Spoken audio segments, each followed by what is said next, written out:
Bismillahirrahmanirrahim. Hai, Assalamualaikum warahmatullahi wabarakatuh. Oke, kembali lagi bersama saya Bu Tami di PJJ Kimia yang ke-7. Apa kabar semuanya? Ya, saya harap kalian masih dalam keadaan sehat dan selalu jangan lupa bahagia terus ya. Oke, di pertemuan kali ini kita masih akan membahas di bab yang sama, yaitu mengenai sel elektrokimia. Kalau minggu kemarin kita sudah sempat mengadakan kuis ya mengenai penyetaraan reaksi redoks dan hasilnya good, bagus banget gitu ya. Oke, sekarang kita masuk di subbab yang kedua, yaitu mengenai sel elektrokimia. Nah, sel elektrokimia itu ada dua. Yang pertama itu ada sel volta dan yang kedua itu ada sel elektrolisis. Oke, untuk hari ini kita akan membahas salah satunya dulu, yaitu sel volta. Apa sih sel volta? Apa sih manfaat sel volta gitu ya? Sebenarnya sel volta ini banyak sekali di dalam kehidupan kita sehari-hari. Salah satunya adalah baterai. Nggak mungkin ya kita kayaknya tidak mengenal dengan yang namanya baterai.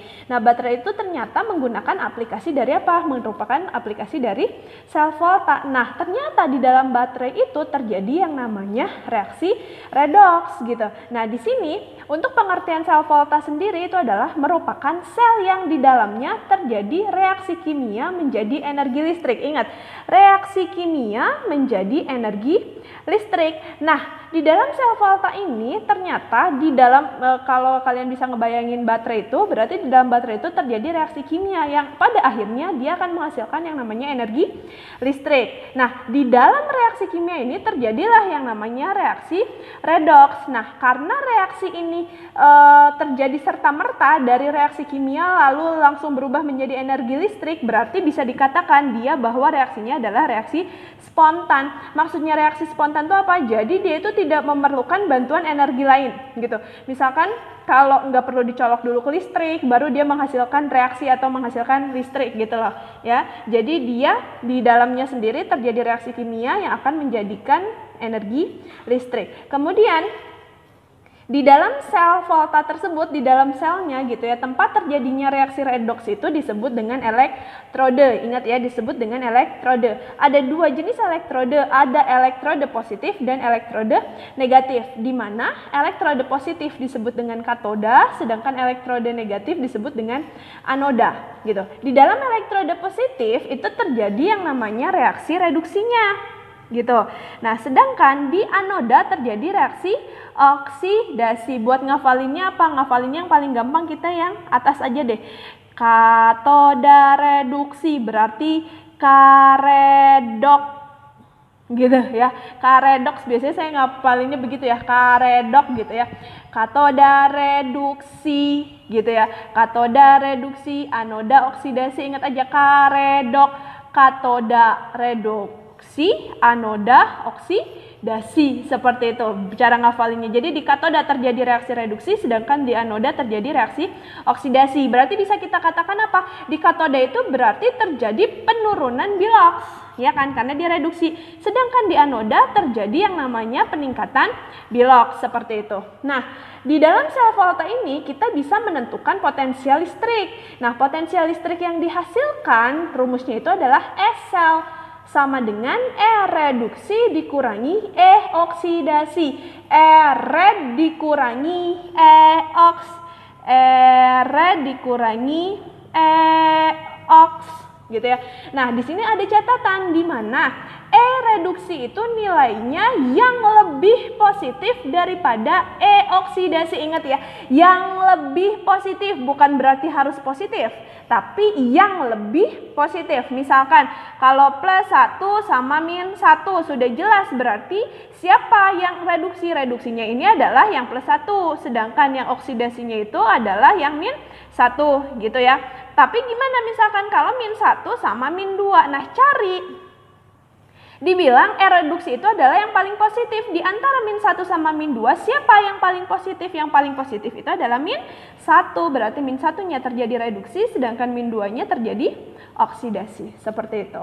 Nah, kemudian untuk menentukan E reduksi dan E oksidasi, siapa yang lebih positif, siapa yang lebih negatif, ada yang namanya deret volta. Nah, deret volta ini disusun berdasarkan nilai E reduksinya. Di sini bisa kalian lihat ada Li, K, Ba, Ca, Na, kemudian seterusnya ada H, dan yang terakhir adalah AU gitu ya. Dimana Li sampai dengan PB itu reduksinya itu adalah kurang dari 0. Kalau kurang dari 0 berarti nilainya berapa? Negatif gitu. Nah H ini dia di tengah-tengah yang paling netral, berarti dia nilainya adalah 0, pas di 0 gitu loh. Sedangkan kalau semakin ke kanan berarti SL-nya itu semakin besar daripada 0. Jadi bisa kita katakan CU dan AU. AU itu lebih positif dibandingkan CU. Berarti AU itu lebih mudah terreduksi dibandingkan dengan CU dan seterusnya. Seperti itu.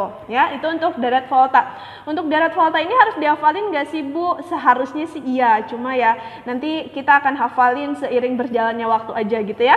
Oke, kemudian kita masuk di diagram sel atau notasi sel. Nah, untuk diagram sel sama notasi sel ini penulisannya seperti ini. Logam, garing, ion, ya. Nah, ini yang garis 2 ini itu adalah jembatan garam. Jembatan garam itu apa sih? Jembatan garam itu adalah tempat mobilitasnya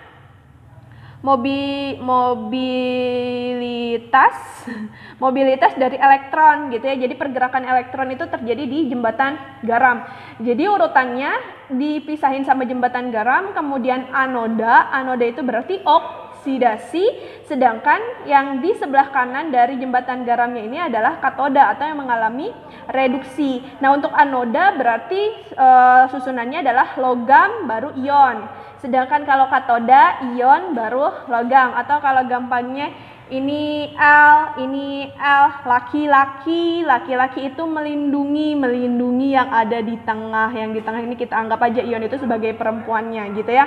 Jadi laki-laki melindungi si ion. Nah, ingat di anoda. Nah, anoda itu adalah terjadi reaksi oksidasi, sedangkan di katoda terjadi reaksi reduksi. Ingat yang tadi karedoks. Katoda reduksi, anoda oksidasi. Oke, seperti itu ya. Nah, sekarang kita masuk di contoh. Sekarang kalian catat dulu contoh soalnya, perhatikan seperti ini. Jika diketahui Zn2 plus ditambah 2E, itu berarti elektron ya, menghasilkan Zn, selnya itu adalah min 0,76 volt. Sedangkan Cu2 plus ditambah 2E menghasilkan Cu, di mana SL-nya sama dengan plus 0,34 volt gitu ya. Ini kebetulan elektronnya sama-sama 2. Nah, sekarang tinggal kita tentukan siapa yang katoda, siapa yang anoda, kemudian tentukan SL-nya, kemudian reaksinya seperti apa, dan notasi selnya seperti apa. Nah, sekarang ini, kalau katoda ingat katoda berarti redoks gitu kan, berarti katoda reduksi, anoda oksidasi, ingat ya. Nah, yang tadi berarti kalau katoda reduksi itu nilai SL-nya lebih apa? Lebih positif. Ingat yang tadi catatannya, di mana reaksi reduksi itu SL-nya nilainya lebih positif. Nah, sekarang di antara Zn dan Cu, siapakah yang lebih positif? Apakah Zn yang memiliki min 0,76 atau Cu yang memiliki plus 0,34? Otomatis yang mengalami reduksi siapa? Yang mengalami reduksi adalah Cu. Karena dia SL-nya lebih positif. Berarti kalau Zn dia mengalami apa? Mengalami oksidasi. Gitu, reduksi. Nah, berarti si katoda, siapa yang ada di katoda kalau gitu? Zn apa Cu? Karedok, katoda reduksi. Berarti ya, siapa yang mengalami reduksi? Berarti Cu. Berarti di katodanya itu adalah Cu. Gitu. Sedangkan di anodanya, berarti siapa yang ada di anoda? Yang di anodanya adalah Zn. Gitu.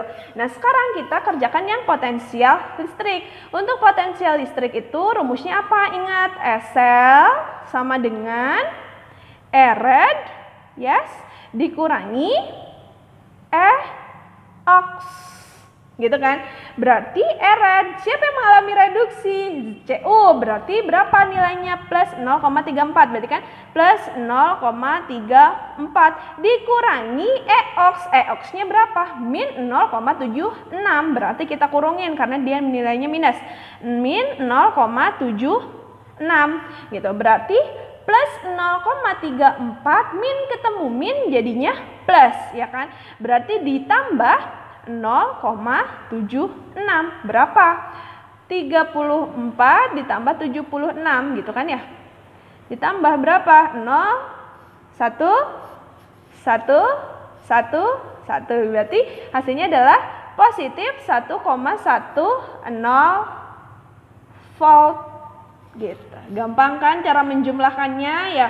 Oke, sekarang kita masuk yang mana? Kita masuk yang reaksi. Oke, kalau reaksi berarti kita tentukan dulu katodanya. Katoda, kemudian anoda.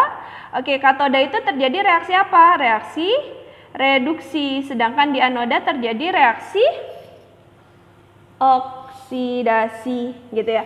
Oke, di katoda berarti siapa? Berarti kan Cu ya. Ingat, katoda itu kan berarti ini reaksinya sudah reduksi. Berarti tinggal kita tuliskan Cu2 plus ditambah 2E menghasilkan Cu, di mana E-selnya sama dengan plus 0,34 volt gitu. Sedangkan anoda itu oksidasi ya. Berarti si anoda siapa? Yang ini kan. Nah, ini kan berarti harusnya reaksinya oksidasi. Sedangkan kan E-sel ini yang tadi saya sebutkan dia diketahuinya reduksi ya, berarti dia reaksinya harus dibalik gitu. Berarti kalau reaksinya dibalik jadinya apa dulu? Zn dulu. Zn berarti menghasilkan apa? Menghasilkan Zn2 plus ditambah 2E gitu. Ingat aja, berarti kalau oksidasi itu nanti reaksinya dibalik. Ingat ya, kalau reduksi nggak perlu. Berapa S-selnya? Berarti S-selnya sama dengan, karena dia dibalik berarti otomatis ini pun jadi dibalik gitu. Berarti jadinya plus 0,76 volt gitu. Tinggal kita jumlahkan gitu. Ya, ada yang bisa dicoret nggak? Nih, lihat ya. Di sini ada 2E.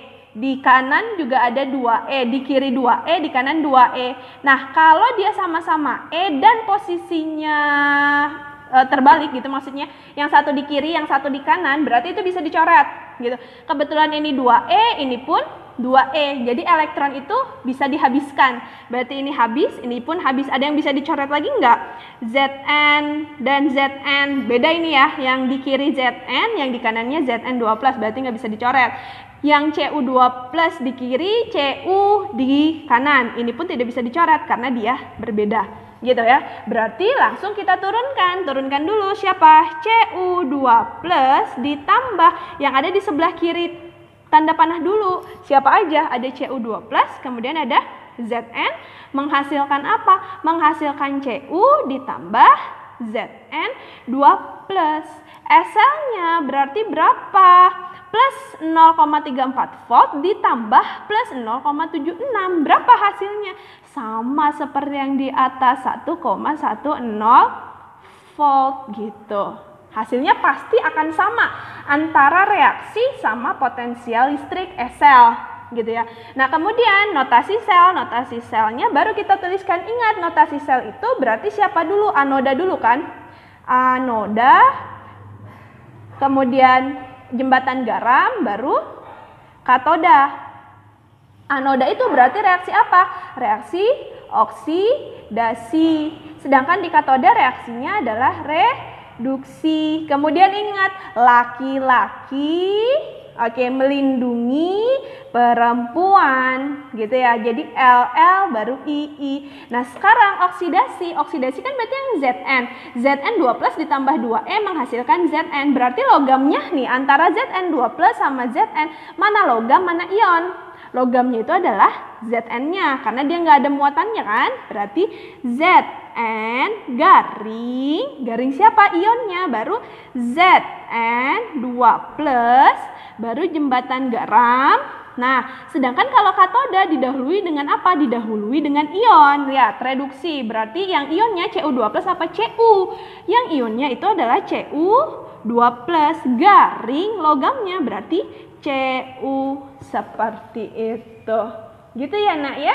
Itu untuk sel volta. Ingat, di dalam katoda terjadi reaksi reduksi, di dalam anoda terjadi reaksi oksidasi. Kemudian rumusnya adalah E-sel sama dengan E-red dikurangi E-ox, di mana E-red itu nilainya lebih positif dibandingkan dengan E-ox.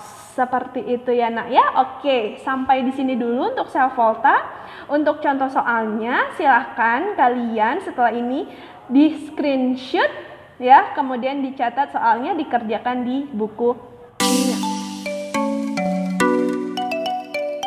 Sampai di sini dulu pembahasan untuk sel volta. Minggu depan kita akan ketemu di sel elektrolisis.